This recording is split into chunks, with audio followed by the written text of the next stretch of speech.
fascinating session by Professor M. Prasad sir.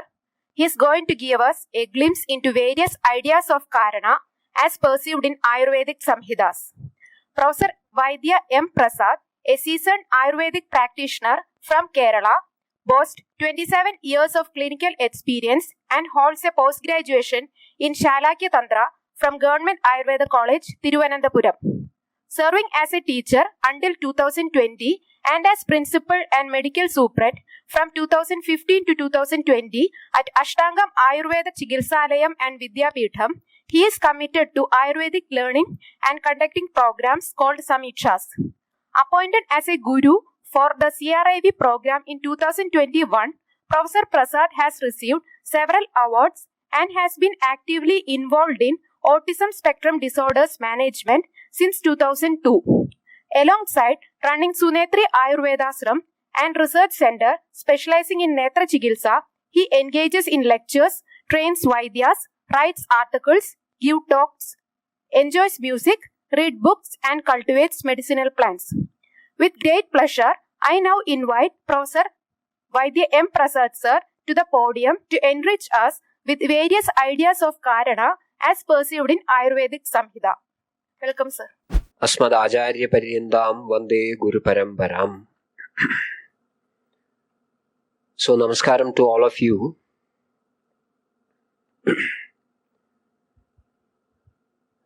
And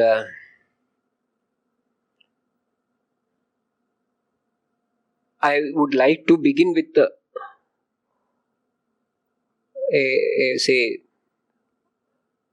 saluting my Guru, Vaidyabhushanam K. Raghavan Tirumulpadu.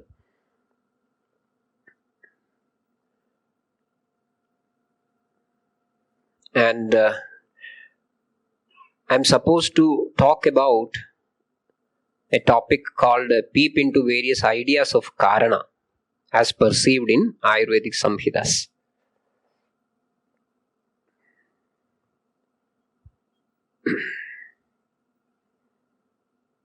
I do not know whether this has something to do with the Indian research methodology. Sometimes certain unexpected things happen, no? So, similarly, I myself feel as a wrong person in the right place here. I'm a Vaidya, basically, a practitioner. And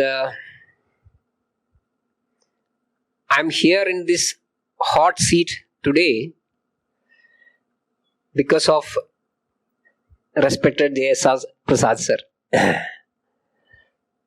As in Niti Shadakam, Paraguna Paramanun Parvadikritya, he invited me and I came. That's all. So I think to present some ideas about the kāraṇa as it is perceived or conceived in Ayurveda, and I hope that some of the scholars may get inspired to make a research into this aspect. That's all. So it is not about any research methodology as such. I think it is easy for me to stand and move so that I can also see the slides. Yes, coming to the background, Ayurveda is always thinking about kāraṇa. Because fundamentally, Ayurveda is dealing with two aspects, Swasthavritta and Aduravritta. Swasthavritta is about how to maintain health of a healthy person. Swasthavritta. And Aduravritta is about how to tackle the illness of a person who has fallen sick to bring him back to swasthya. So these are the basic aspects that we are dealing with. So there is a part of enquiry in it, and we will be looking for what is the kāraṇa of swasthya and what is the kāraṇa of aswasthya. So the look for kāraṇa is always there, and as happened in the previous discussions, if one medicine is working, then we will be looking into it, what is the kāraṇa of working. In the same case, with all the expectations and good hopes, we give one medicine and it is not working. Then also we will be looking into that, why it is not working. So, kāraṇa is always there with a Vaidya, and but interestingly, this Ayurveda is trying to assimilate unconditionally, without any preoccupation, about all the ideas in various darshanas, philosophical schools or whatever it is, and never tries to stick on to one fundamental idea, that this should be the first and the last option. So there is some sort of an openness in Ayurveda. Anything is acceptable to Ayurveda as long as it is working. Working in Swastha Vritta or Adura Vritta. So this is the background. Now, Ayurveda has got a bad name that it works very slowly. And I think once I started operating with this is also working a little bit slowly. Yeah, this I already mentioned. The discussion on kāraṇa is deep and diverse. It has got a very broad spectrum of understanding and broad spectrum of application as well. Ayurveda is supposed to be Trisutram. That is how it is identified in Charaka Saṃhitās especially. This is making the noise because this terminal is touching on it. Doesn't matter. I think it is not my fault. It doesn't matter. See, Hedulinga Aushadhatñānam Swasthādura Parayanam Trisutram Shashvatam Punyam. This is how Ayurveda is understood and perceived. So, the fundamental enquiry is about Hedu, Lingam and Aushadam. Hedu, Lingam and Aushadam. Hedu means the cause, Kāraṇam. Lingam means the Lakshana. Aushadam means the remedy or the intervention. For Swastha Adura Parayanam, let us take it as Swastha Vrittam and Adura Vrittam. So we have two characters, Swasthyam and Aswasthyam or Rogam. So what is the Hedu for Swasthyam? What is the Hedu for Rogam? What are the Lakshanas of Swasthyam? What are the Lakshanas of Rogam or Aswasthyam? And what are the tools for maintaining Swasthyam and what are the tools, that is Aushadham, for treating a Vyadhi? So that is how it became Swasthādura Parayanam Hedulinga Aushadhatñānam Trisutram Shashvatam Punyam Bubudheyam Pidamaha. Okay, now this is one Mangala Shlogam or Dhyana Shlogam in Ashtanga Hridayam. Very famous one. Ragadirogan Sadadanushaktan Asheshakaya Prasradan Asheshan Aulsukya Moha Aradidan Jakhana Yopurva Vaidyaya Namostu Tasmai. So it is a salutation for the Apurva Vaidya. And that Apurva Vaidya specifies Ragadirogan. Ragadirogan means all rogas are Ragadi. It has got many interpretations. I am not going to that finer aspects of that many commentaries. But one important understanding is that all diseases are Ragadi. So Ragam is the Kāraṇam for all Vikaras, all rogas. So there we find the fundamental Kāraṇa for all Vikaras, all Aswasthyas. It is Ragam. So the one text itself starts with this sort of an idea of sarvaroga nidanam. That way it happens to be a sarvaroga nidanam is ragam. Ragadi rogan. So the salutation itself, the mangalam itself begins with ragadi rogan. Then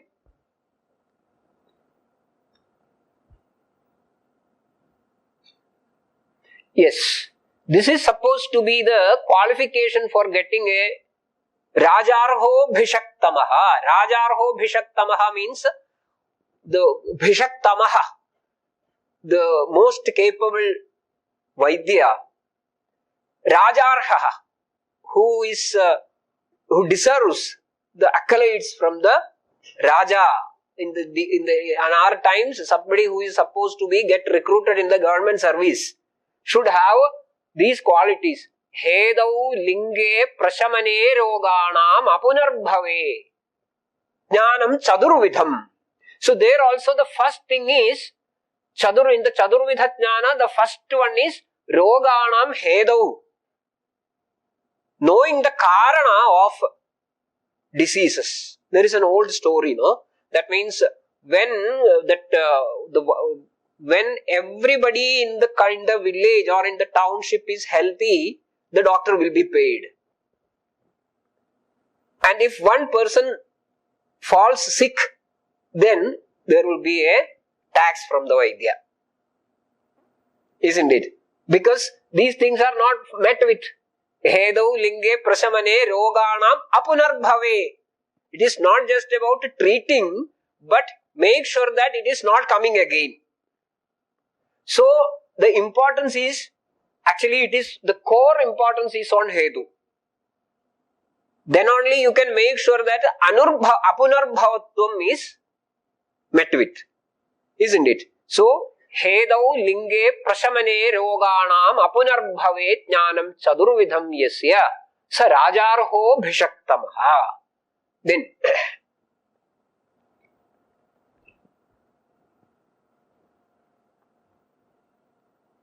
yes, padartham. I do not know how capable I am on talking about all these things. Knowledge of padarthas.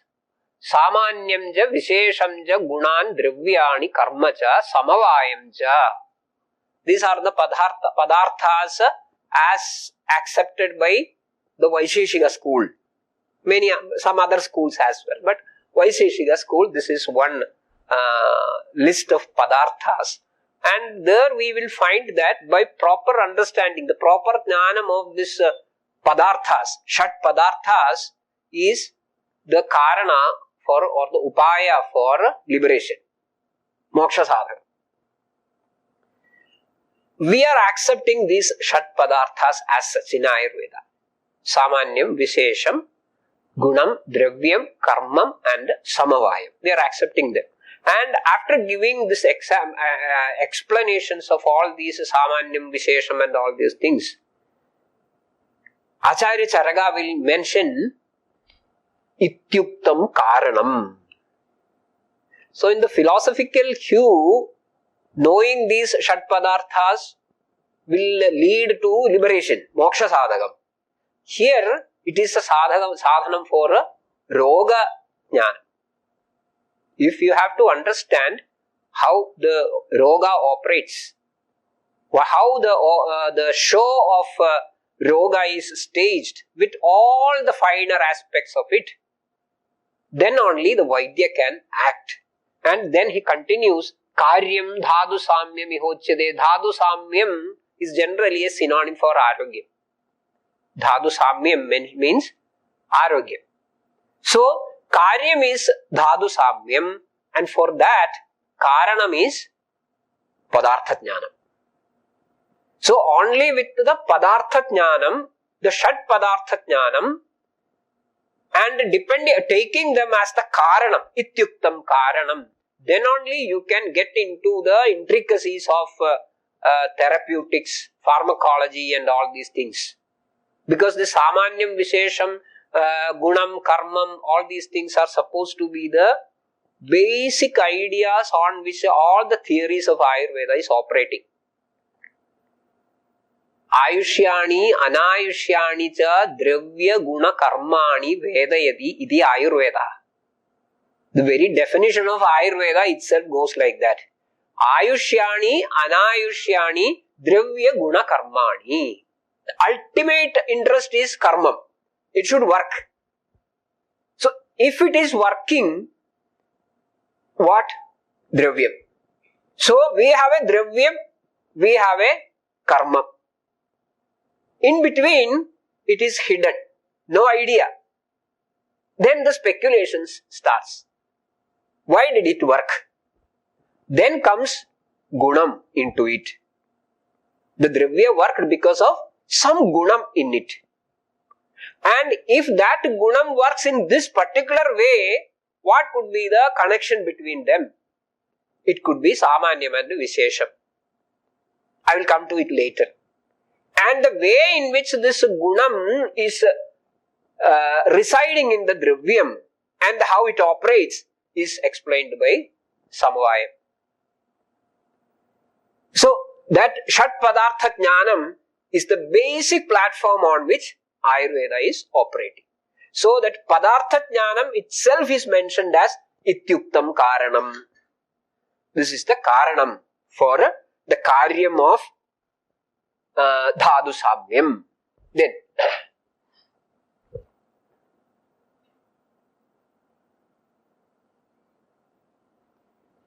I need not explain these things. So, just for the sake of... When you say karma, are you talking about papa karma and punya karma, or is it some other? No. Basically, it is about the karma, the action, what that particular dravya is generating on its application in the human body. In that context. Simply that. Yes. So, this is karyate anena iti kāraṇam yena vina yenna bhavati tad kāraṇam. That is also an important notion. Then, kārayati kriya nirvartanaya pravartayati iti kāraṇam. So, these are all basically about some sort of a connecting the cause-effect relation. These are all about that cause-effect relation. Nidhanam is one word which is more fashionable. We were talking about the statistics, no? So, I think Nidhanam could be a more fashionable word which is used through the literature in the sense of Kāraṇam, in medical Vaidya literature. We have one particular section in all our literature, all our Saṃhitās, which is known as Nidhanasthanam. In Ashtanga Hridayam, you have Nidhanasthanam, Charaka Saṃhita, you have Nidhanasthanam, Sushruta Saṃhita, you have Nidhanasthanam. So, one particular sthanam is, itself is named as Nidhanasthanam. And it has got many synonyms, Nimitta, Hetu, Ayatana, Pratyaya, Utthana, Kāraṇaihi, Nidhanamahu, Paryayaihi. So, these are all Paryaya, synonyms of Nidhanam that is spread across the literature in various contexts. And generally, if I understood it right, this Ayatanam and Pratyayam are not very widely used in other literature in this same meaning. That is how I am informed about that two words. Even though it has got the meaning of Kāraṇam, they are not very common.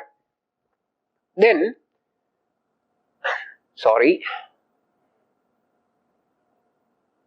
Iha khalu hedu nimittam ayadanam karta kāraṇam pratyayaha samutthānam nidhanam idi anarthandaram tat trividham asatmendriyartha samyogaha prajñāparādhaha parināmaschedi. These things we will discuss later. Here only the synonyms, and there is one more word which means this Kāraṇam. This is called Prakriti. In some rare context, we will find the word Prakriti used as Kāraṇa. Then,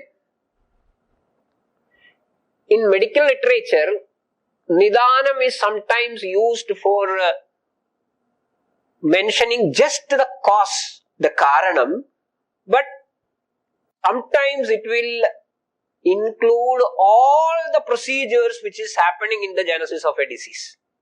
Everything. It is not just about the cause, but all the pathological events, what is happening, connected to the manifestation of the disease. So that is why we find this sort of explanation. Nirdishyade vyadhiranena. It is not just about cause, but the entire vyadhi is reflected in that term. Nirdishyade vyadhirane. Nishchitya diyade pradipadyade vyadhiranena idi nidanam. Same meaning, same sense.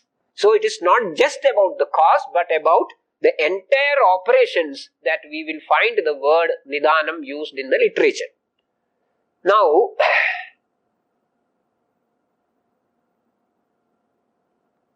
yes, whenever we look into the word kāraṇam or nidanam or whatever it is, there are countless situations where the kāraṇam drives the show, and definitely it triggers a lot of inquisitiveness in our minds. And coming to medical literature of Ayurveda, we will find many situations where these terms can be seen used. For example, Srishti Utpatti, Purushartha Siddhi, Dravya Nishpatti. Then I am clicking it 10 seconds earlier. Still it takes time. Samanya Vishesham, Karma Karana Shakti of Dravyam, Arogyam Rogam, Roga Vevachchedanam, Chikitsa, Maranam. In all these contexts, we will have discussions on Kāraṇam for that. We will see some of them. See, this is about a Srishti Ulpatti. That is the Sarga Prakriya.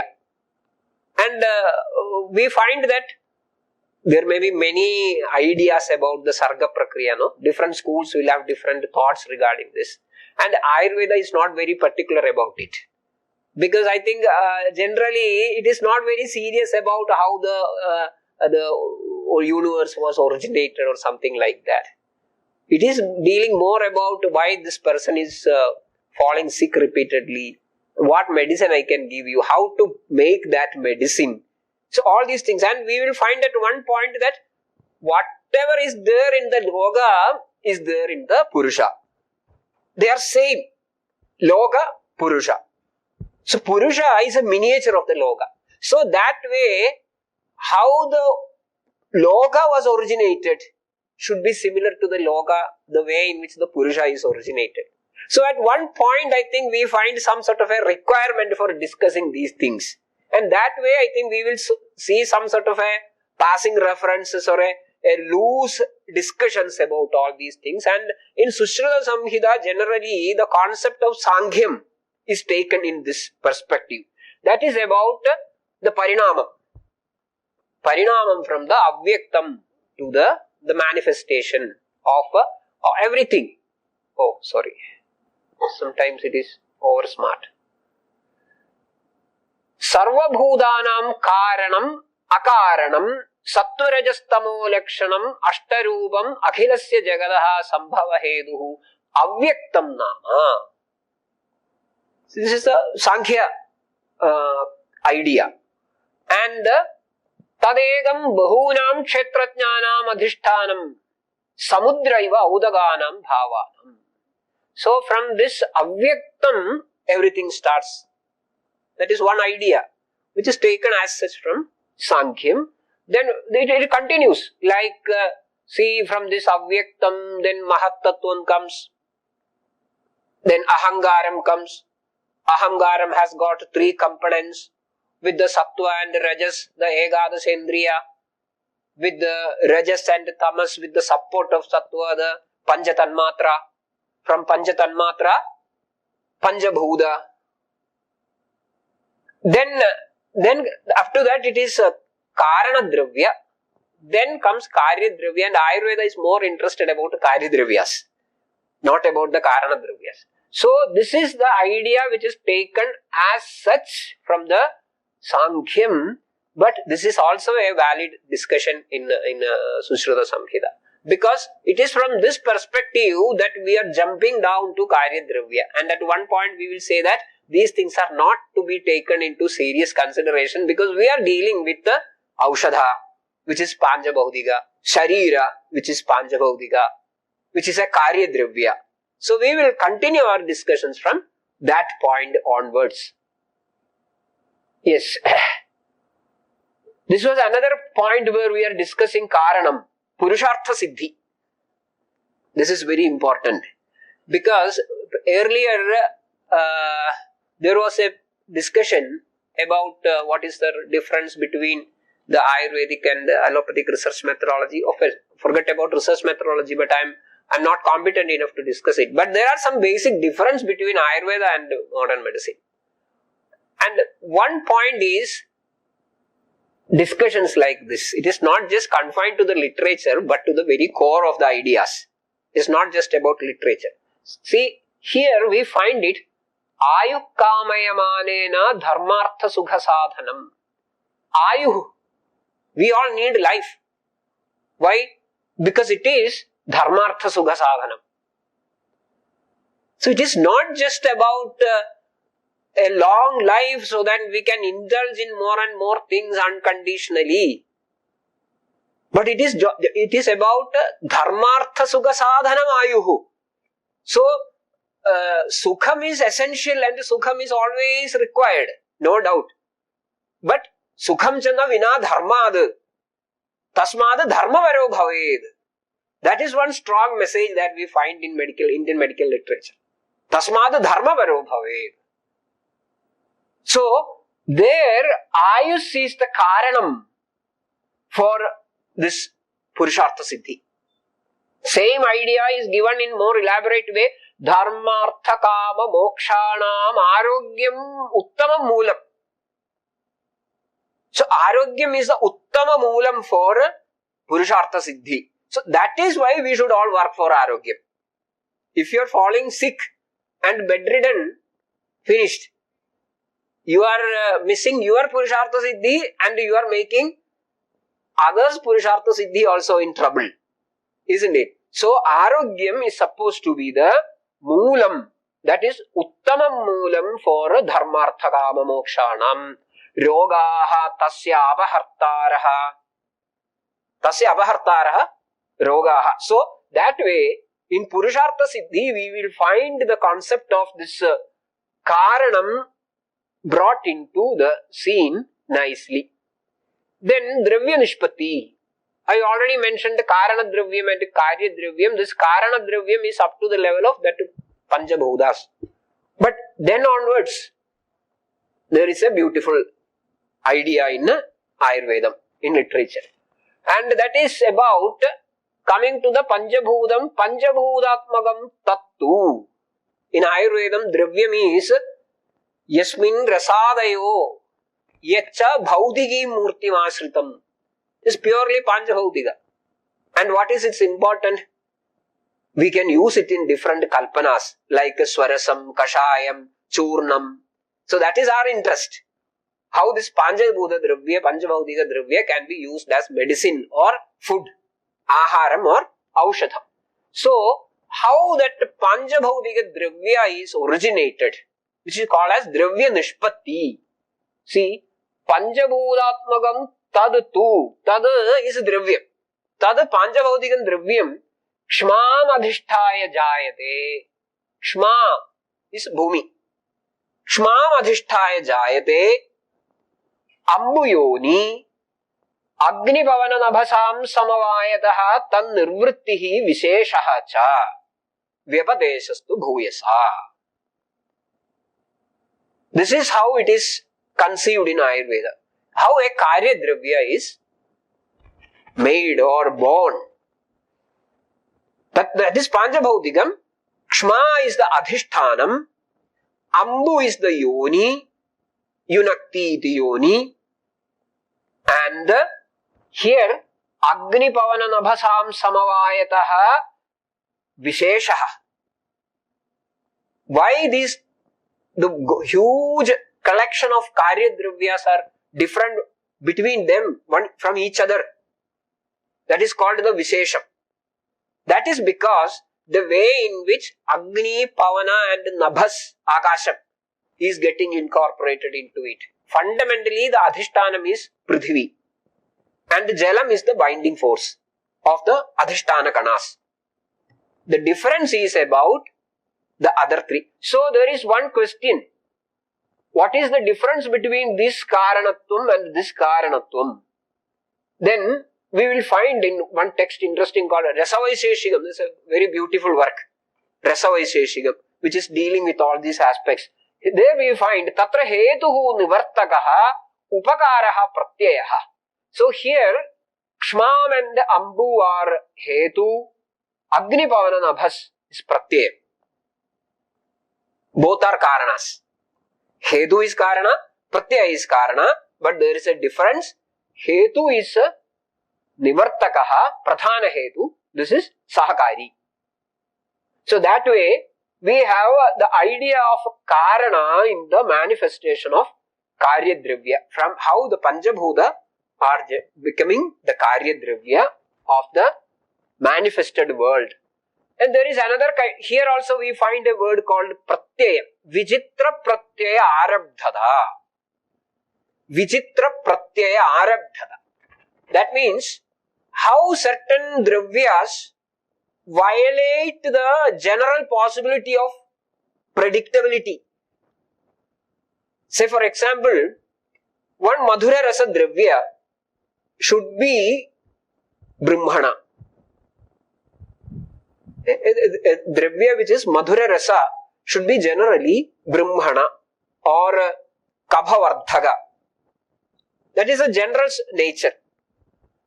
But there may be some madhura dravya, say for example, honey, madhu. Madhu is madhuram, but it is kabha shayakaram, not kabhavardhakam. So there is a vaichitriyam in it. What is the reason? Then we come with this idea, it is a vijitra pratyaya arabdha dravyam. That means the pratyayas Agni Bhavana Nabhas operating in the origin of this particular dravya madhu is a little bit twisted. That way in which the pratyayas operate is vijitram. That is why it is behaving like this. And such an idea gives us a lot of possibilities for finding some extra efficient dravyas which work out of the box. These out of the box dravyas are always a Vaidya's favorites, isn't it? So madhu is madhura but still kabhahara. Generally all madhura dravyas are kabhavardhaka. We can find many things. A grain called yava. Yavam is generally all such grains are apathya in prameha, but yava is pathya in prameha. Because it is also having some sort of a vijitra pratyaya arabdhada. You have a point.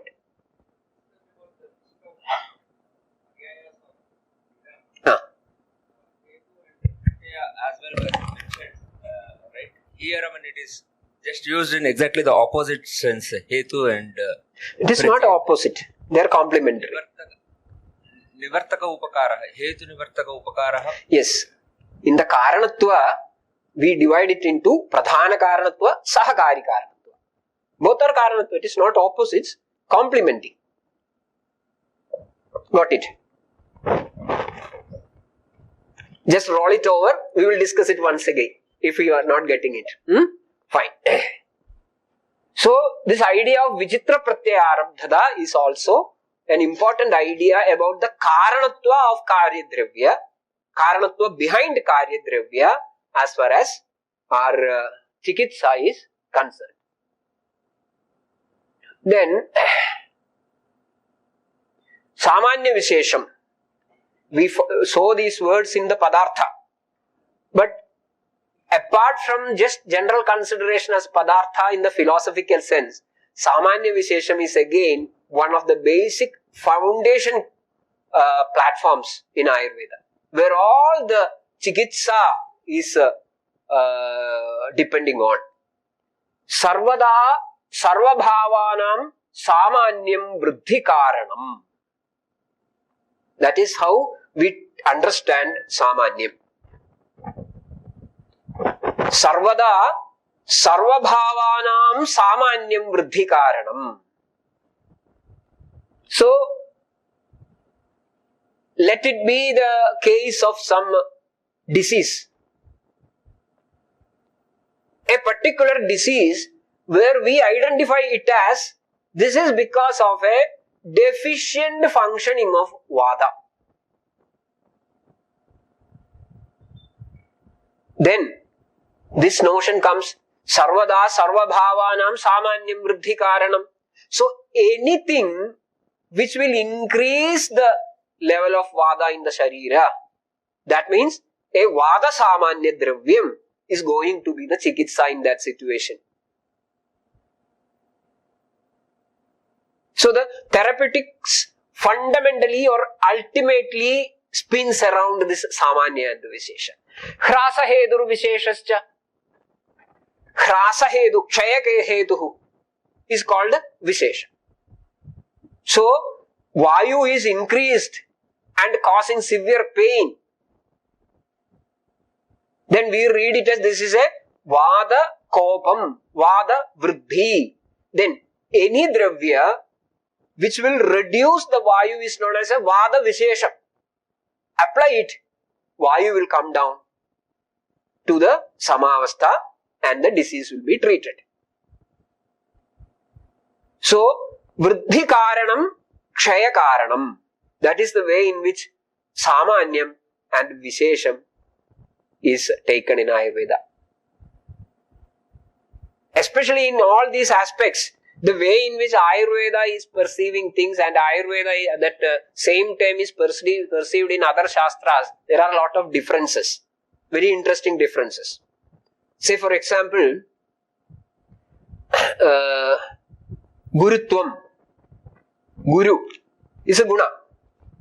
So the Guru is understood in general darshanas as Adhyapadana Asamavayi Kāraṇam Gurutvam. Okay. But coming to Ayurveda, Yasya Dravyasya Brahmane Shaktihi Sa Guru. So we are changing the Adhikaranam. Here Sharira is the Adhikaranam.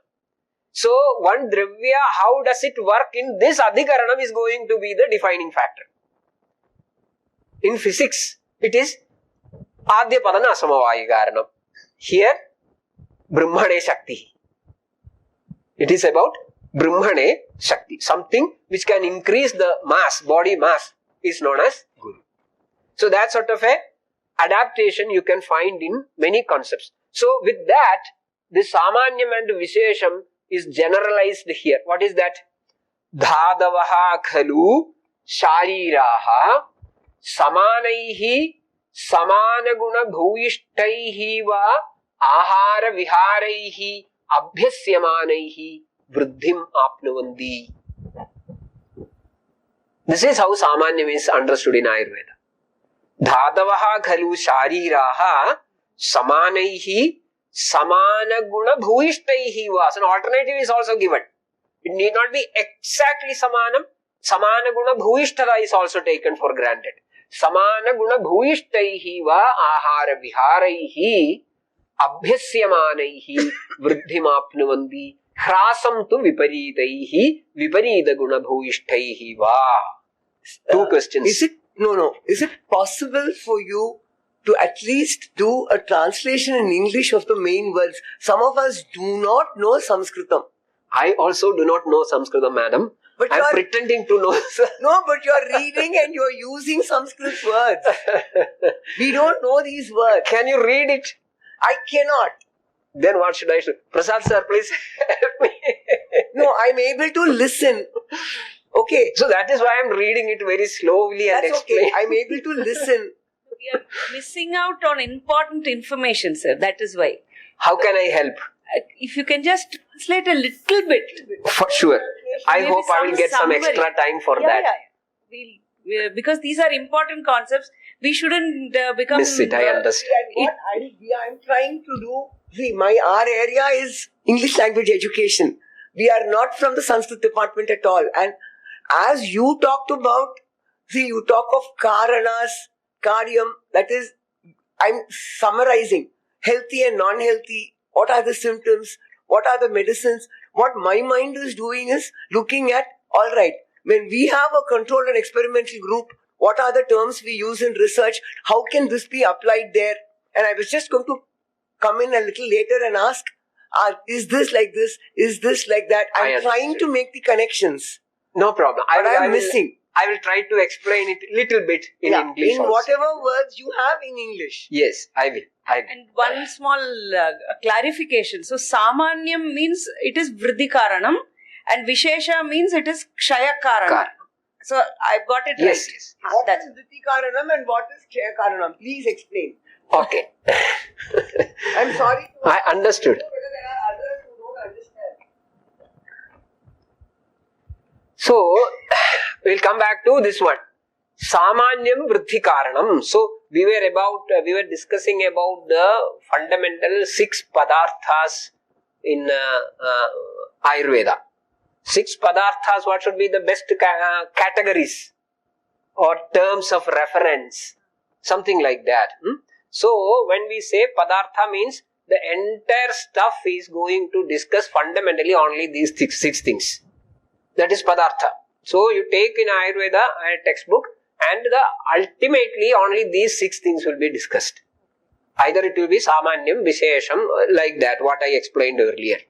So, Samanyam, then you should understand what is this Samanyam. Samanata. Samanyam is Samanata. I say that this one and this one is having some Samanata. What is the Samanata? They are both black.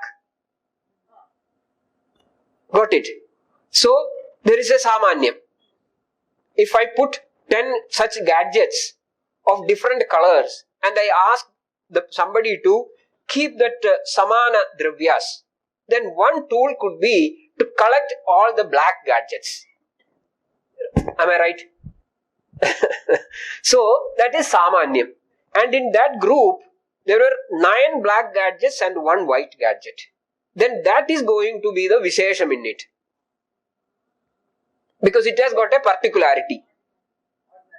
Yes. So, coming to the therapeutics, if we have some fundamental principles in the Sharira called Vata, Pitta and Kapha, which has got certain properties or qualities which designates it as this is Vata. And we have got the external world where we have many Karya Dravyas, manifested Dravyas, like apple, banana, rice, or that leaf, this fruit, or this the biryani, or whatever it is. Now, we are trying to make similarities between these Vada, the qualities of Vada and the qualities of apple. If you find similarities, it means if you use this particular Dravya as Ahara, that will increase. If you use something totally against to it, that will come down. That is Samanyam Vriddhi Karanam Visheshaha Hrasa Heduhu. Hrasam means Kshayam, Hedu is a cause. So Hrasa Hedu, something which causes Kshayam, is called a Vishesha. Right. Yes. That is about the Vijitra Pratyayarabdhada. That is another. That means there is generally a trend which makes, say for example, anything which is sweet tends to increase the kabha in the sharira because of the samanyata. But apart from the madhura rasa, there are many other properties in a dravya. And in most of the dravyas, there is a predictable sequencing. If this is madhura, that will be sita, that will be snigdha. I do not know all the exact English words for sita.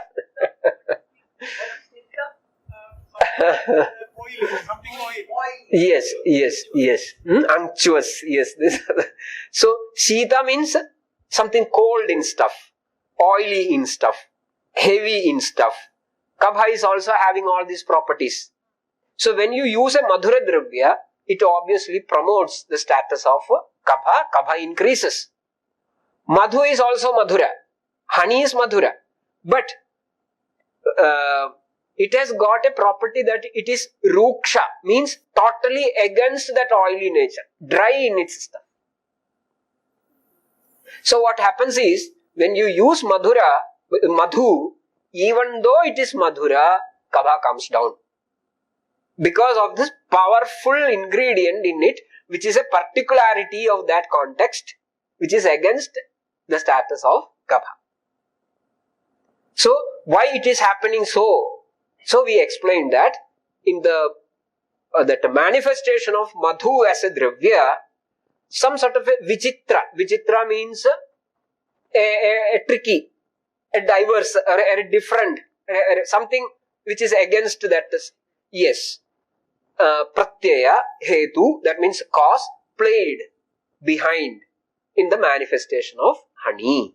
That is why it is behaving like this. So that is becoming a very powerful tool for the Vaidya. Because in general, we will not find a Madhura Dravya which will lower kapha. But that will be a challenging situation in many therapeutic clinical conditions. So we have a powerful tool. Something which can be used as Madhura, but still will not increase the kapha. Got it? Unfortunately, all my slides are in Sanskrit. Anyway, I will try. I hope I will get some extra time allotted by the organizers. No, Prasad sir? 10 minutes extra for explaining all. Okay.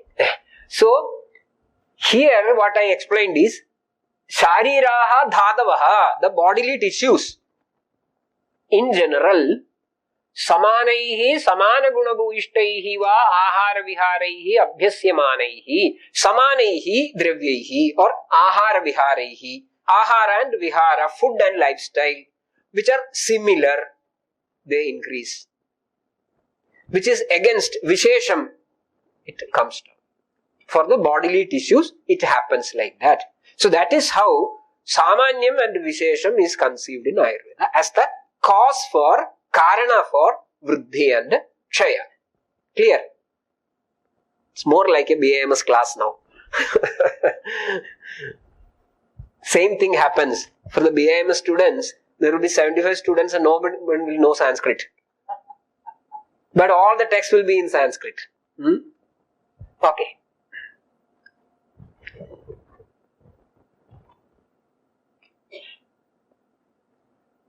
Karma kāraṇa shakti. The way in which a dravya operates. The power of doing a karma. That is karma kāraṇa shakti. So, there are many ideas. I am not going to read this big paragraph. Forget it. But certain attributes are considered in a dravya, like rasam, gunam, viryam, vipakam, prabhavam. Rasam is one among the 6 tastes. Rasam, madhura rasam, tikta rasam, amla rasam, like that. Gunam is the other one, what we were discussing about. This is lakhu, this is guru. Lakhu means light, guru is heavy. Or this is sheetam, this is ushnam. This is snigdham, this is ruksham. Duals, opposites. Not that. This is 20 gunas, 10 into 2. 10 positives, 10 opposites. So that is guna. Then vipakam. Vipakam is the change that is happening to a dravya once it is processed by the Jadharagni. Yes, how it is getting processed and how it is evolving into a new dravya by the Jadharagni pakam. Similarly, so certain things are there, and in a dravya, all these principles are working principles, and when all are equally strong, who will lead the show? All these things are explained. That is the karma kāraṇa shakti of a dravya. So it is not just about rasa alone, even though that is supposed to be the primary stuff. We saw that this is madhura, so it should be kabhavardhaka. But this is madhura is the primary assessment by tasting. There are many other things which cannot be tasted. So sometimes that may be powerful and that will lead the show. So how this balancing act between the various attributes of a dravya within, that is also considered to be one element of explaining the karya kāraṇa sambandham. How a particular kāraṇa operates to create a particular karya. Got it?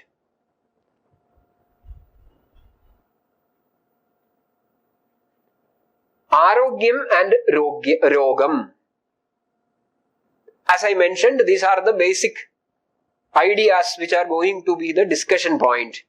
And in that way, Chadurvidhyam adhikritam arogye tatha cha anarogye. In arogya, 4 things are to be considered. Anarogya, 4 things are to be asked. These are the 4 questions related to arogya. These are the 4 questions related to anarogya. What is health? So there is an enquiry point. What are its lakshanas? Arogya lakshana. How is it caused or how it can be achieved? Arogya upayam. What are its benefits? Arogya bhalam. Same is the 4 questions related to anarogyam or rogam. That means, what is anarogyam? What is anarogya? What are anarogya lakshanas? And what are the tools needed for tackling it? And what are the consequences if it is left unattended? Anarogya bhalam.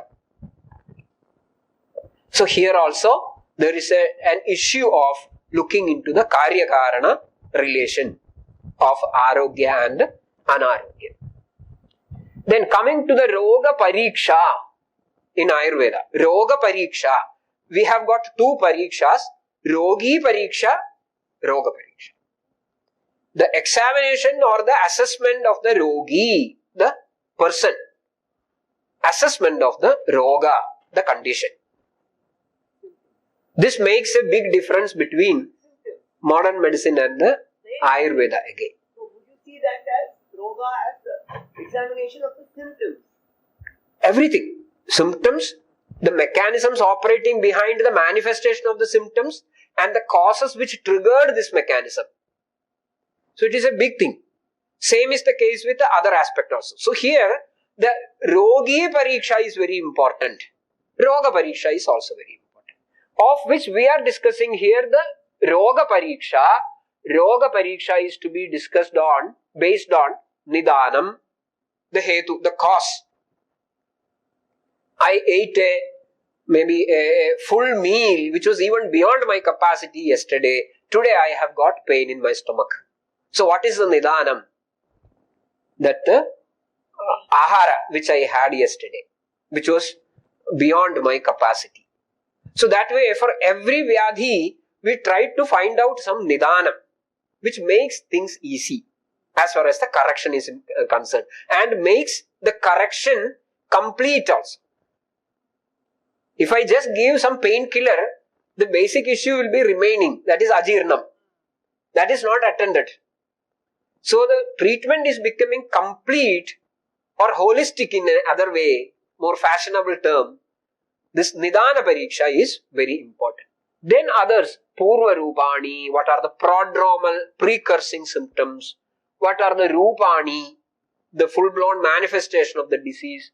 Upashaya, how is it responding to an intervention?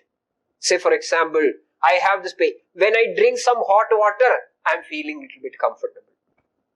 So that is a response of that vikara, that vyadhi. That way. Then, next is samprapti. Samprapti is the explanation given to this mechanism. How did it originate? How did it spread? And how did it come to this particular point of manifestation? So the mechanism behind the entire operation altogether is known as samprapti. So in these 5 points, a roga is assessed, which starts with a proper understanding of nidanam. So they are also. But if the rogi is not able to look at it, if the rogi is not experiencing these symptoms, then the rogi is arogya? That is an entirely different question, but an important question. See, all the certain diseases are there which are running inside but showing no symptoms outside. So, even in such conditions, if an able Vaidya is assessing the patient in terms of the basic functioning of Vada, Pitta and Kapha, he will be able to isolate or extract some sort of a problem with the way in which they are operating. Because whenever there is a problem, it may be very trivial sometimes, or it may be a masked one, still it will be the presentations can be very silly sometimes. And the person involved may not be considering it as serious at all. So it is all depending upon the way in which the individual is taking it further. Say for example, I have a loss of sleep. So, and right now I have a problem that I have a paresthesia of my limbs, numbness of my limbs. So at one point the patient is coming to you and say that I have a numbness of my limbs. So that may be the one and only priority of this person. And if it is not properly looked for, this patient may be having this loss of sleep for the last 6 months, which he may not be relating with the presenting symptom at all. So a keen Vaidya will be able to extract all these details and connect them. Then I think the picture will be clear. That is how the Samprapti is made about the whole picture. Right. So there may be 5 months where the patient was thinking that I have no problem at all. Only in the 6th month he came with this sort of slow onset of... So during those 5 months, somebody will be knowing that he is not sleeping properly. It is going to be a problem in the near future. So whether it is manifested or not is to a good extent depending upon the personal perception, individual's perception. But definitely there will be a derangement in the functioning of Tridoshas. Got it? Okay. So this is about Roga Pariksha. So here also it is about the way in which Karya Karana relation is understood. Yeah, Roga Vevachchedanam. Understanding a particular disease as this is of this type, this is of that type, or this is not that one, or this is not this one. In that separation, you have to understand the Karana of the Vyadhi. Here I use 2 words, Nijam and Agandu. I hope somebody will be guiding me through the time schedule as well. Okay, please. So, Nijam and Agandu. Nijam means something which is originated by body's own mechanisms. Own mechanisms like a derangement in the status of Vayu or Pitta or Kabha. Due to, say for example, the same example, I am not sleeping properly. Slowly what happens? The Vayu is becoming deranged. It is going to a stage of Koba and it ends up in Nidranasham. So it is a Nija Vigara. Whereas Agandu, I was walking through the corridor, something just fell on my head and I was wounded. That is an Agandu factor. An extrinsic factor, trauma, fall, accidents, wounds, bites. That sort of things are known as Agandu. So this is a fundamental difference, classification of all diseases based on the cause which is operating behind. Whether it is some sort of an intrinsic factors or extrinsic factors. Whether it is innate or something, some traumatic or something like that. So that is about Nijam and Agandu. So here also understanding the Karana is becoming very crucial. I am not going to explain this again because it is already discussed.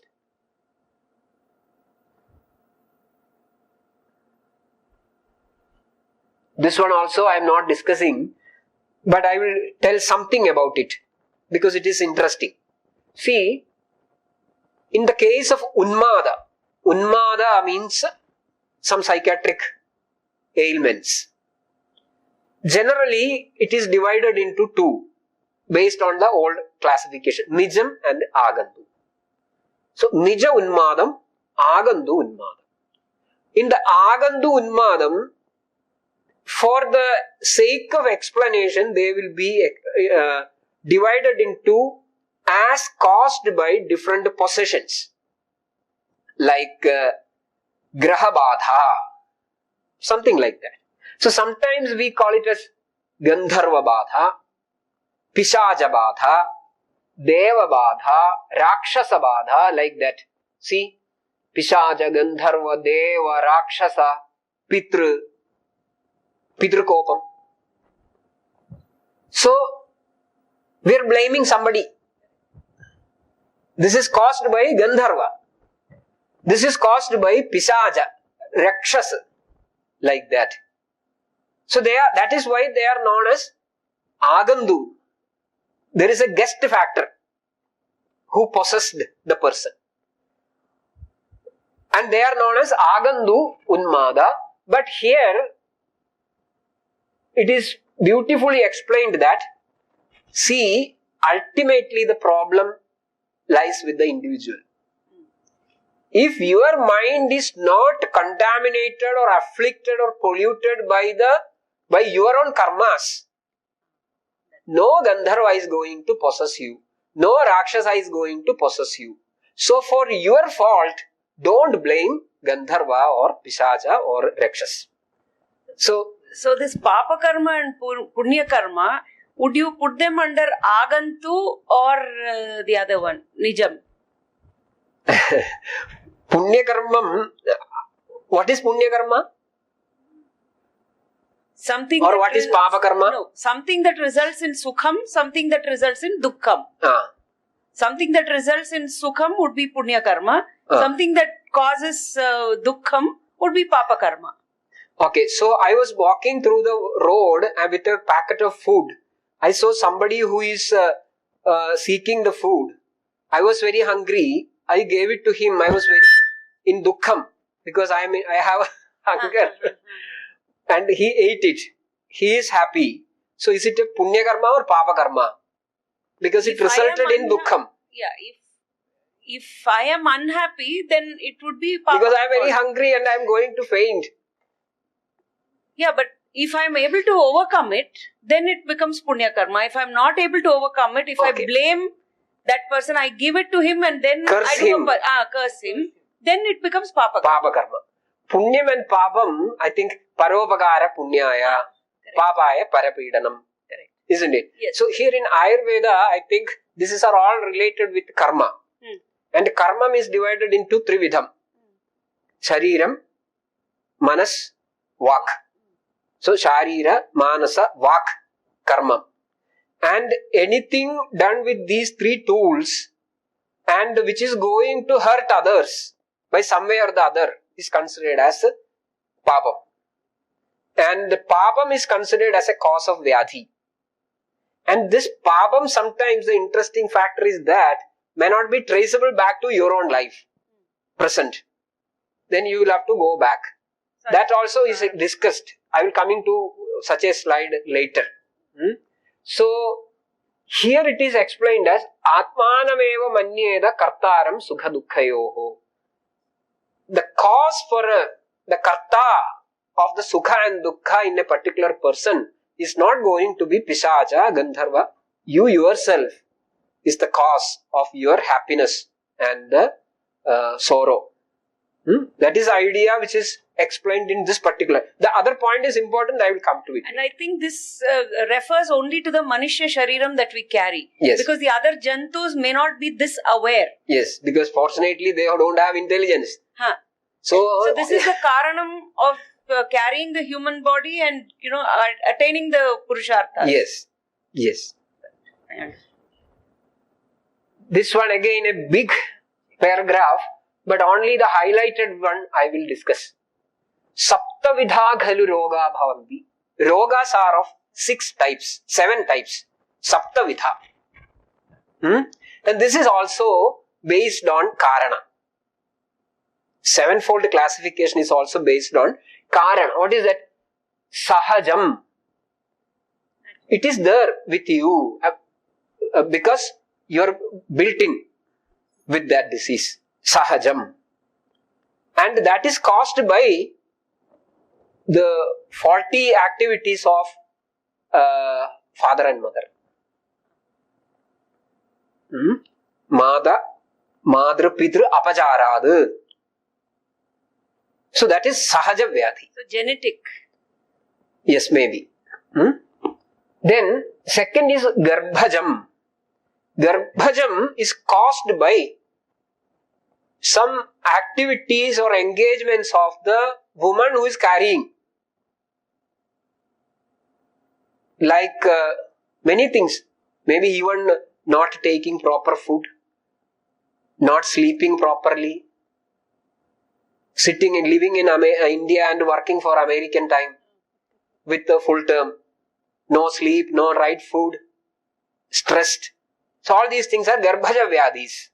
Then Pidakritam. Pidakritam is the traumatic ones. Kalakritam. That is because of the climate change. Then Prabhavakritam. Prabhavakritam is that Devaguru Ullankhanam. You acted against the wish of your guru and that caused some roga. That is because of the Prabhava, Shapam. You remember the Durvasa like persons. Then Swabhavajam. Swabhavajam, graying of hair when you are aged. It is a Swabhavaja Vikar. But how is that different from Sahajam? Sahajam is that I am born with blood cancer. A young baby is born with it. It is not about Kalajam or Swabhavajam. Swabhavajam, this is going to happen. When somebody is getting old, he is going to have grey hairs. This is Sahajam. So not Sahajam, Swabhavajam. Okay, so this is also a classification of Vikara which is very important in the Vaidya Vritti, which is again looking into the Karana. Okay. This is other one which madam was asking. Drishtapacharajam, Purvapacharajam, Ubhayajam. Drishtapacharajam, Apacharam is a faulty action.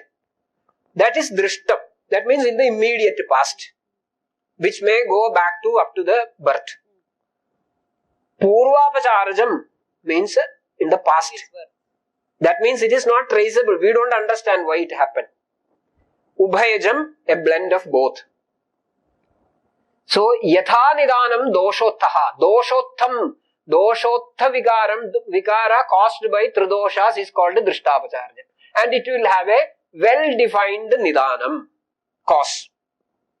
As I told yesterday, my food was not fine. Today I am sick. Last week I exercised over. Today I have a knee pain, which is having a very well connectable nidanam is there. Whereas karmajo hedu bhirvina, karmaja vyadhi, you are not able to track back and find the reason exactly in the present birth. I don't find any reason. That is karmajam.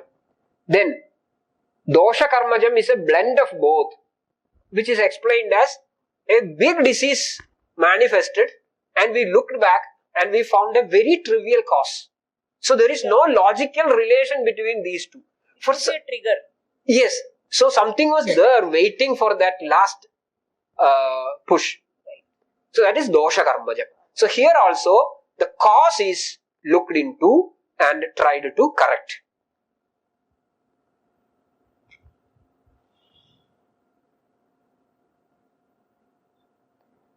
Nidanam Sannikrishtam Viprakrishtam. It's a classification of cause of a vikara, of a vyadhi or a disease. Sannikrishtam means something which is there, which results the final push, like a derangement in the tridoshas. So tridosha vaishamyam is becoming the Sannikrishta Nidanam. Viprakrishta Nidanam is something like a difference in the climate, or a faulty exercise way which I did, or a faulty ahara which I had. That is Viprakrishtam. Sannikrishtam is what is the immediate nearby intrinsic changes what is happening. So here also it is based on the way in which the cause is operating. Trividha Karanam. This is taken from the Darshanas as such. Samavayi Karanam, Asamavayi Karanam and Nimitta Karanam. 3 types of Karanas which are there in the Tarka Sangraham type of philosophical schools. Samavayi Karanam, I do not know how to translate all these things. There may be better persons who will be working on philosophy like Miss Jaya or somebody will be there who will be able to translate it better. Samavayi Karanam means the material cause. Asamavayi Karanam. What is the Asamavayi Karanam translation? Somebody please help. What is it? Non-inherent cause. Formal cause. It is Asamavayi Karanam. Okay. We will explain it. Okay. And the third is Nimitta Karanam. Nimitta Karanam, there are different types of translations. One interesting translation I saw is efficient cause, which reflects the exact idea, which is known as efficient cause. I will explain these things. See, dosha eva hi sarvesham roganam eka karanam. Eka karanam, mukhya karana. Sarvesham rogana, for all diseases. Dosha eva hi, nothing but doshas. Dosha eva hi, nothing but doshas are the prime reasons for all diseases. So, it is something like gold is becoming the bangle. So, gold is the Samavayi Karana. Dosha is becoming Jvara. Pitta is becoming Jvara. Nothing else. Examples of doshas? Vada, Pitta, Kapha. So, Pitta is becoming an abscess. So, it is Samavayi Karana. But when you look at the normally functioning Pitta, it will never cause an abscess. So, how can you say that Pitta is the cause for... There are many situations where Pitta is doing all the help for the body. So, how can you say that Pitta is the reason for, cause for that abscess? Then we understand that deranged Pitta is cause for abscess. So, Pitta is moving to a different stage called derangement, which we call as Vaikritam or Vikriti. So, Vikriti is Asamavayi Karanam. So, Dosha is the Samavayi Karanam. Dosha Vikriti is Asamavayi Karanam. Then there is a question. Why did this dosha, when the Pitta became Vikrita? Because he ate lot of pickles. Pickles which are very hot and spicy is similar, Samanyam with the Pitta. It increased the Pitta. That is how the Pitta became deranged. So the pickle is also a cause for this abscess. That pickle is known as Nimitta Karana. If there was no influence of this pickle, the Pitta will not have gone to this... time is over? Okay, 5 minutes. So, the Pitta Vikriti Karana. That is Samavayi Karanam, Asamavayi Karanam and Nimitta Karanam. So, these 3 explanations, Dosha eva hi sarvesham roganam eka karanam, shows that doshas are the Samavayi Karanam of Roga. Rogastu dosha vaishamyam means dosha vaishamyam is the Asamavayi Karana of Roga. Kalartha karmanam yogo hina mithyadi matrakaha. So, Kala, Artha and Karma. When these are going to depart from their normal functioning, they are going to influence the dosha, forcing them to dosha vaishamya, creating the roga. So, these are known as Nimitta Karana. So, that philosophical division of Samavayi, Asamavayi and Nimittam is taken as such for explaining how a disease is manifested. This is important because the correction should happen in all these planes, 3 planes. Then only it will be complete. I hope the idea is clear. We will find it. This is not needed. Chikitsa. Coming to Chikitsa, yeah, I think this is already explained. Karyaprapto kāraṇam bhishak. I have, I think, only 5. Now only 3 more minutes. Yabhikriyabhirjayande sharire dhadavaha samaha. So those interventions which will make the dhadus, the tridoshas in the sharira sama, that is known as chikitsa. Anything is known as chikitsa. Sa chikitsa vigaranam karma tad bhishajam smritam. This again is a different topic of swabhavoparamavadam, which I am not going to explain. Hetu viparya chikitsa. In chikitsa, the fundamental chikitsa sutram is to do hetu viparya chikitsa. Means treat based on the cause. Then it will be complete. Otherwise, the disease will change not to health but to another disease. The status of illness will be cancelled, but not to health but to another disease. So in Ayurveda, the fundamental line of treatment is hetu viparya chikitsa. But another method is vyadhi viparya chikitsa, means treat to the disease, which is also important, which should be a part of the total program. But fundamentally it should be hetu viparya chikitsa. So there also the consideration of hetu is going to be decisive. Marana kāraṇam. Marana kāraṇam, I think shall we skip? No. This is very important. You can skip all other slides, but this should be discussed. This is Satyam, There are different ideas about how does a person die or why should a person die, isn't it? So one is vishamenopacarena karmabhischa purakritaihi anityatvacha jandunam jividam nidhanam vrajed. So sometimes because of a faulty action which should not be done actually, but he did it, and that may lead to some death. Karma bhischa purakritai. You are born because of you have to fulfill certain karma, which is prarabdham or something like that. When that is finished, you will die. Third is anityatvacha jandunam. All jandus, all creatures should die. So at one point you will die. So it is swabhava. Anityatvam is swabhava. So this is one idea, but more interesting is maranam praninam drishtam ayu punyo bhayakshayad. A person dies when both ayus and punyam is perished. When ayus is finished, you need not die, so that your balance is still rich with the punyam. Punyam is gone, finished, but still the ayus is left, you will not die. But that will be a miserable life, isn't it? Because punyam is finished, but ayus is still remaining. So that is another cause.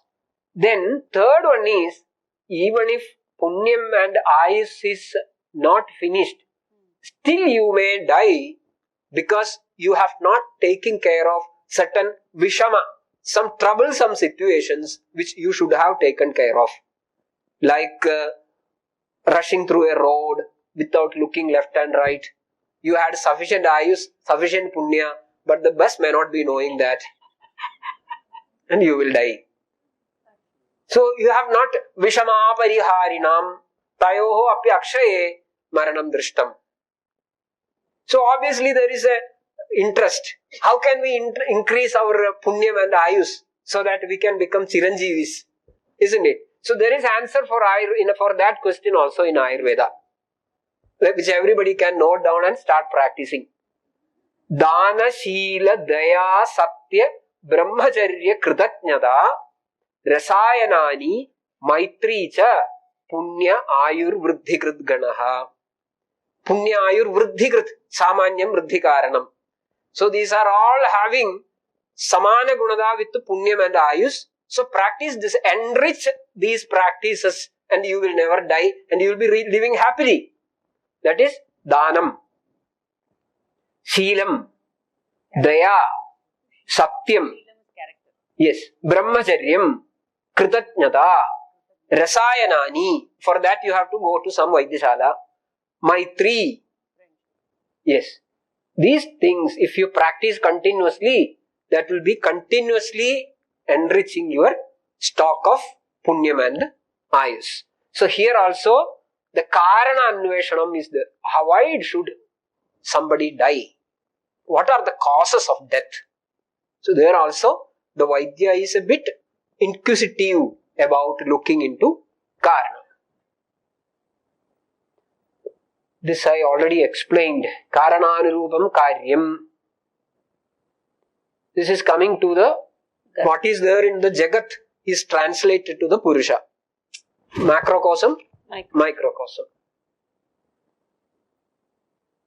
This is also a philosophical point. I do not know whether somebody is interested in it.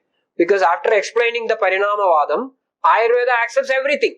All possibilities of Swabhavam, Ishwaram, Kalam, Yadricha, Niyadi, Parinamam. All these things are accepted as Karana for Karya of some way or the other.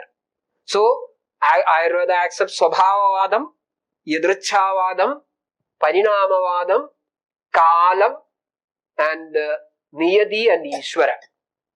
These are all of different schools of philosophy. They are all acceptable to Ayurveda because in one commentary, Dalhana makes a statement.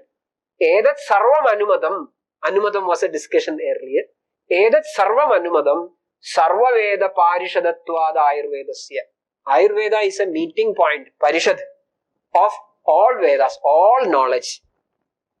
That is why I told, everything is acceptable in Ayurveda as long as it is beneficial. There is no unnecessary quarrel between the schools. If that works, we are ready to accept it. So if statistics is good and acceptable, Ayurveda will accept it, as we were discussing it in the morning. Vaidyagedu vipuladarshinaha swabhavadinam shannam prakrititvam pratipadayadi teja samuchayena jagadutpato karanabhuda. Such a school of thought is also there. All these things are operating behind the jagadutpatti, and here Ubadana karanatvam prakriti parinamasya swabhavadinam panjanam nimitta karanatvam. So that sort of a Vedantic school of explanation like Upadana karanam and nimitta karanam is also brought into explaining that idea.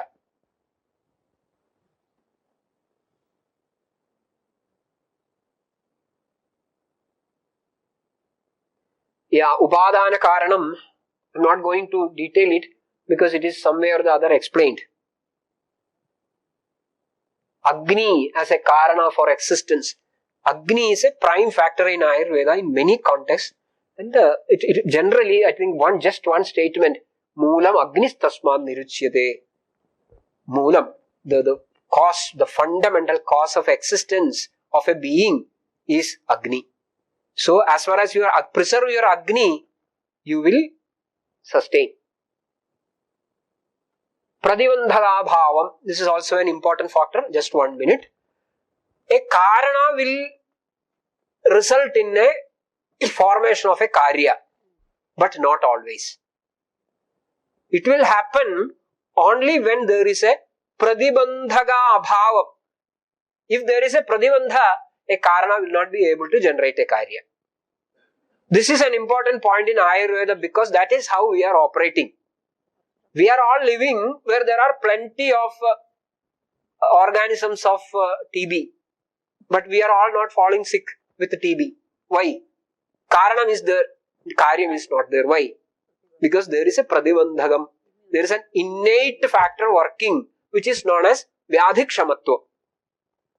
So that Vyadhikshamatvam works as a pradibandhagam in Rogotpatti. So, for being or staying healthy, one point to be focused is to how to enhance your Vyadhikshamatvam by healthy living. So, there also, how to break the relation between karya and karana is core concept of chikitsa. This I am not going to read. Asamavayi karane karya nashaha is the basic rule. Asamavayi karane na karana nashe karya nashaha. In chikitsa also, Ayurveda also. When that dosha vaishamyam is broken, you can bring the doshas back to normal. But another interesting point is, my Gurunathan used to tell me this always, yavan nimitta karana sthayi karyam rogam. Generally, when the nimitta karanas, after the formation of the karya, if you withdraw the nimitta karana, nothing should happen. The karya will continue to exist. I just light one matchstick and light the lamp.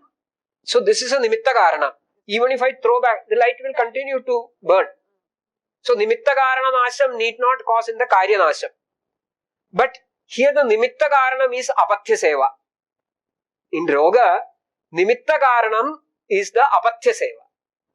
So as long as you are not withdrawing or destroying this nimitta karana, the roga will continue to exist, and roga will continue to exist up to the nasha of nimitta karana. Once you break that nimitta karana, roga will spontaneously show a remission. So nimitta karana nasham is also important in the karya nasham in Ayurveda. Nimitta karana nasham is also a significant point in Ayurveda as far as the karya nasham, that means roga shamanam, is considered. Yes, this was the last slide. I do not know how far I succeeded in communicating the ideas because of your poor Sanskrit and my poor English. So please bear with me in this and thank you very much for patient listening. Meaning of raga. Ragam is the uncontrollable desire for something which you, to the extreme sense, which you do not deserve. Actually, there are many definitions for ragam in different schools. So,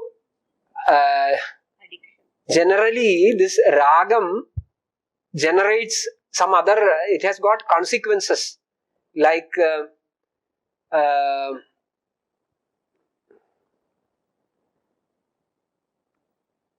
that Gita Shlokam, no? Dhyayato Vishayan Pumsaha Sangasteshu Bajayate Sangat Sanjayate Kamaha Kamal Krodho Bajayate. So these are all sequences, and at the end Vinashyati. So that is that explains the idea of raga in a better way. But there are many in the Buddhist school. I think it may have a deeper explanation. And the last karanam of maranam, I think it is the treatment for maranam, chirayuhu, you said.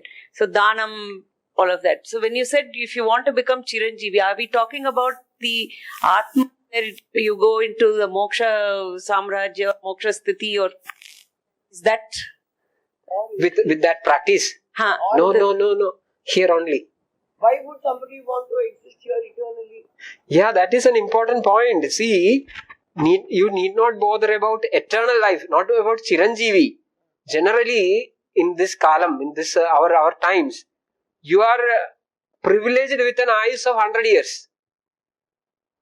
So at least to live up to 100 years, these things are to be practiced.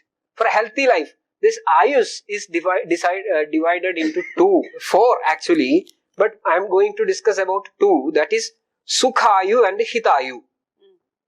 Opposites are also there, so there is 4.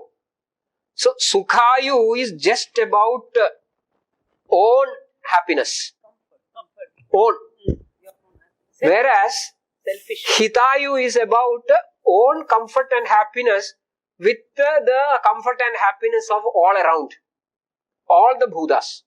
So only if you have the intentions to have a hitayus, I think these are all considerations.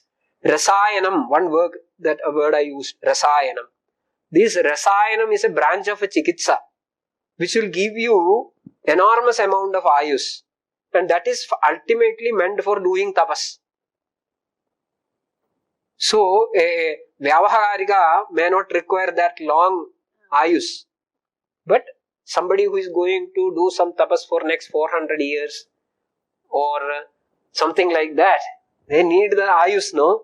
So they can take this rasayana chikitsa and start tapas along with all those things. Dana Sila, Daya, Satya, Brahmacharya, Kritatnyada, Rasayanani. But ultimately, I think you should be living a healthy, happy and peaceful life, which will be beneficial for others also. No? So for that you can practice it. Let it be 50 years, no problem. Or 75 in between.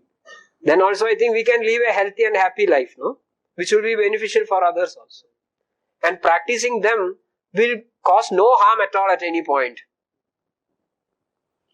One question: how does Ayurveda treat karma phala tyagam? Does it have any mention somewhere in the Ayurvedic text? Karma phala tyagam is not there. You have to only karma phala bhogam. Yes. And if it is causing the vikara, vyadhi, you have to do the parihara. Not tyagam, but it is prayaschitam or parihara. You spoke of the matchstick and the lighting of the lamp. And you said nimitta kāraṇam, and if you remove it, the roham should continue, should not continue. Now I'm a little confused there. With the example that you used. You said as long as this continues. I'll use another example. See, the clay is made into a pot and the potter is a nimitta kāraṇa. After making the pot, even if the potter goes to some other village, nothing is going to happen to the karya. So nimitta kāraṇa nāśam is not essential for the karya nāśam. In my body, you apply it to... So you are engaged in, say I will give you, you are engaged in an activity, what should I say, as a Vaidya. You used to go for a walk in the afternoon, 4 o'clock to 5 o'clock. And immediately after reaching back, you used to, out of your sense of hygiene or so, immediately after in the front of your house, you used to wash your legs thoroughly. So that all the dirt and everything will be removed. But the interesting point is that your muscles were very warm, blood was hot, and you are not supposed to make it wash immediately with cold water. Later, after 2 years, 3 years, you develop a condition called a vikara called siragrandhi or varicose vein. You go to a surgeon and he diagnoses this is varicose vein, you have to go for a surgery. So varicose vein is the karya. Then surgery is done. You are back home, you are continuing with the same process. This will continue. Then the next varicose vein comes. Correct. So karya nāśam will not happen as long as the nimitta kāraṇam is persisting. And once that is cut, that itself is sufficient for controlling the karya nāśam. I mean the karya. Allopathic medication is the major kāraṇam for maranam. I am not ready to make such a conflicting statements in a stage. This is getting recorded. I have a question, sir. But I support you.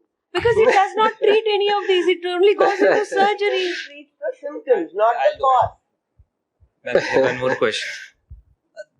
Hello, sir. Yes. My question is, in the meantime of discussion, you have talked about the Purusha and Purushatva, something like that.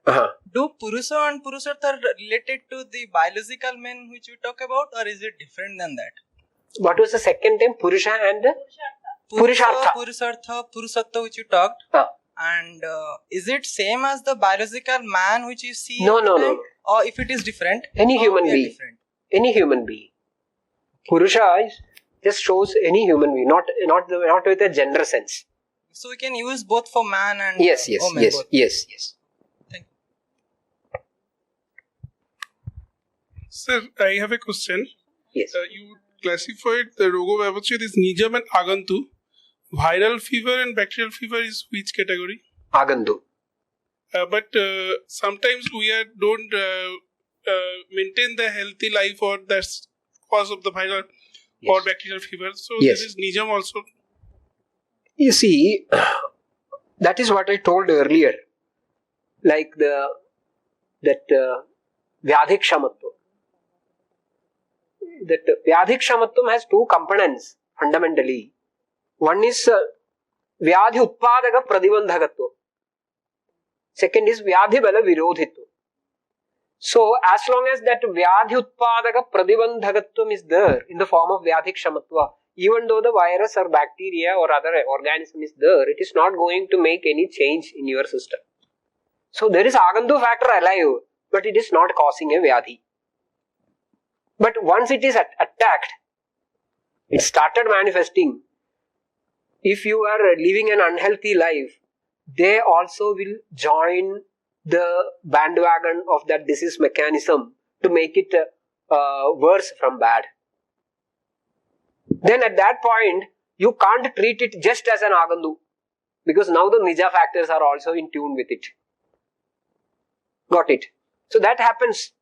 The many viral fevers these days are getting out of track and going out of control because already there is a predisposing Nija Dushti. Thank you. Okay, I know we have a lot of questions. We are all hungry for knowledge, but also hungry for food. So, but first we should give preference to our physical health, Agni, and then we can. Agni nashe sarvanasha. So we'll request sir to drop his email address so that if there are any questions, they can reach sir directly. And we will also try to arrange a handout for the talk, for the summary of the talk and some translations of the Sanskrit text for those who couldn't understand some things. And before food, an important thing, I request Professor Sri Deepa ma'am to felicitate Professor M. Prasad.